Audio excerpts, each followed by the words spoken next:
Eu busquei a facilidade em minha vida e contei com a sorte.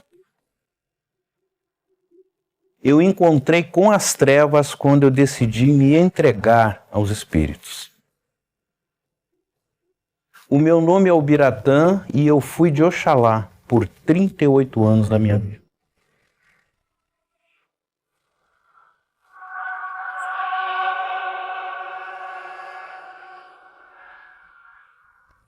A minha mãe não podia ter filhos, então ela procurou uma casa de religião e para poder engravidar.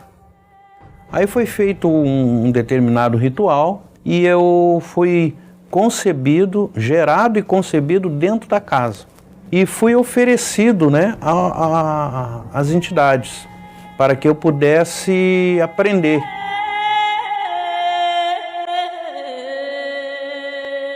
Aos 7 anos o meu livro de cabeceira já era o Livro Negro de São Cipriano. Eu fui ogã por muito tempo, ogã e tamboreiro. Já estava acostumado com matanças, com oferecimentos, com oferendas, na prática de fazer determinados trabalhos, né, pequenos trabalhos. Aos 12 anos fui considerado pronto. Até porque 12 seria um número, né, digamos assim, cabalístico, né? O número da entidade da qual eu estava servindo, né? Da qual eu levei o nome, né? Que seria Oxalá.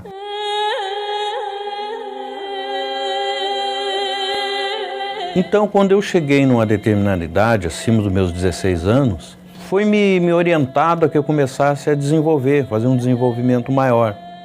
Mas nesse desenvolvimento, o que aconteceu? Eu acabei me envolvendo mais ainda.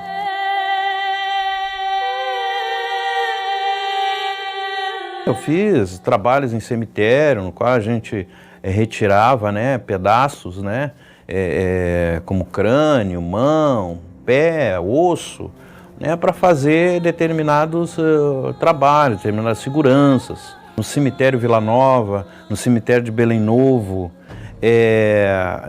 ao redor ali dos campos do Grêmio, naquelas encruzilhadas, naqueles cemitérios, São Miguel e Almas e outros mais, Lagoas, Praia de Tramandaí, Cidreira, né, são praias normalmente, comumente mais utilizadas, né, para que sejam feitos trabalhos na água salgada.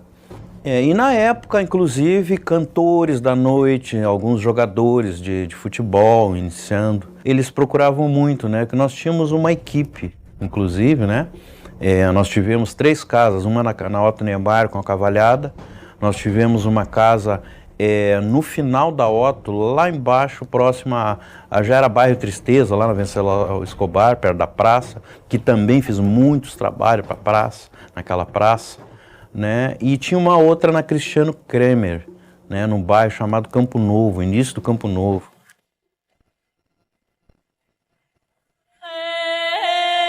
Quer dizer, nada me impediria de vencer, né? Mas na realidade, depois lá na frente eu fui ver que justamente foi aquele envolvimento com esse tipo de força negativa, porque existe uma força, não há poder. Mas para você chegar a ter esse envolvimento ou desenvolvimento com essas entidades, você precisa de participar de determinados rituais. Aí foi feita uma raspagem, eu fiquei 12 dias enclausurado, fechado, como eles chamam, fiquei no chão. E isso me fez, né, ter uma mudança totalmente diferente. Eu passei a me desconhecer. Eu comecei a beber, eu comecei a fumar, né, comecei a me envolver com um submundo de drogas, de uma série de coisas, né?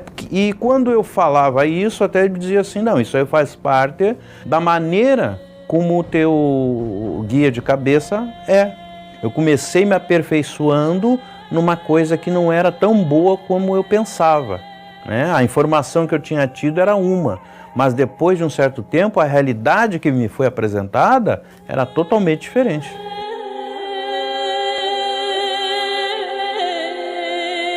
A pior coisa que me aconteceu foi quando mas foi quando eu perdi a minha primeira esposa. Que aí eu comecei a ter consciência de onde eu tinha entrado. Porque na época, né, aquela que era minha mãe de cabeça, mãe de santo, me pediu uma determinada prenda, uma oferenda. E eu não tinha essa condição, mas prometi. E quando foi na hora de eu cumprir isso aí, eu não tive condições e dei uma outra coisa, que estava dentro das minhas possibilidades, que era o que eu podia ter feito. E nesse decorrer desse tempo, a minha primeira esposa veio a falecer. E isso me trouxe uma tristeza muito grande. O seu ombro, para você ser consolado, é a sua mãe ou o seu pai de encosto. E eu me dirigi a ela e ela manifestou uma determinada entidade e disse que aquilo ali era um castigo, porque eu havia prometido uma coisa e não havia cumprido. Tu não cumpriste a palavra comigo e o teu castigo foi esse aí. Esse foi o pior momento da minha vida.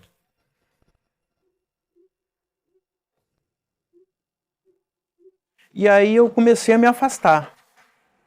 Só que assim, eu me afastei dos espíritos, mas eles não se afastaram de mim. Eu comecei a ouvir vozes, ver vultos, síndrome do pânico. Eu falava com pessoas que não existiam. Às vezes eu andava, caía no chão. Eu sentia dores de cabeça violentíssima, a ponto de dar com a cabeça nas paredes. Eu estava procurando dentro da religião uma solução que não havia. Até porque ritual não quebra ritual. Aquilo que Oxalá fez, uma outra entidade não vai desfazer.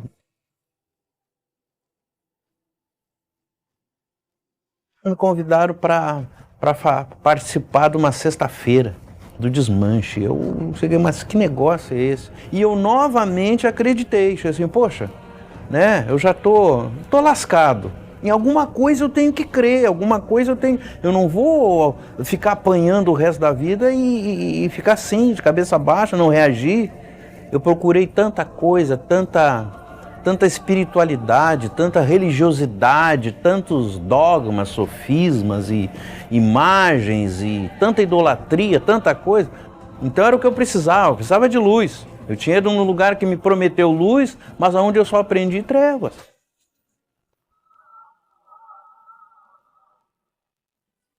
Quando eu cheguei nessa casa de luz, numa sexta-feira, eu passei mal.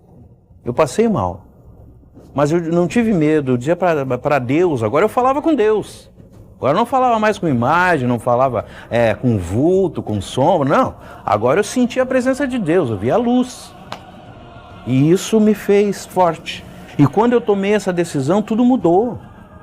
Eu deixei de ser escravo do vício e agora já não tinha mais problema com vício, nem com cigarro, nem com droga, nem com bebida. Eu não tinha problema mais espiritual, eu não tinha mais aquelas dores de cabeça terríveis que eu dava com a minha cabeça nas paredes, sabe? Nasceu um novo Biratã. Agora não era mais de Oxalá, agora eu era um Biratã de Deus, um Biratã da luz. Eu fiz uma promessa, se Deus me livrasse, eu iria compartilhar com tantas quantas pessoas eu pudesse esse bem, esse dom de ter a própria luz do Pai dentro da gente. É isso que me faz seguir em frente hoje. Eu decidi obedecer a Deus. E isso é que me tornou forte, tem me tornado forte e vai me tornar forte ainda por muito tempo. Por a obediência, obedecer a palavra do Deus certo, a palavra da luz, da verdade. A luz de Deus dissipou todas as trevas da minha vida.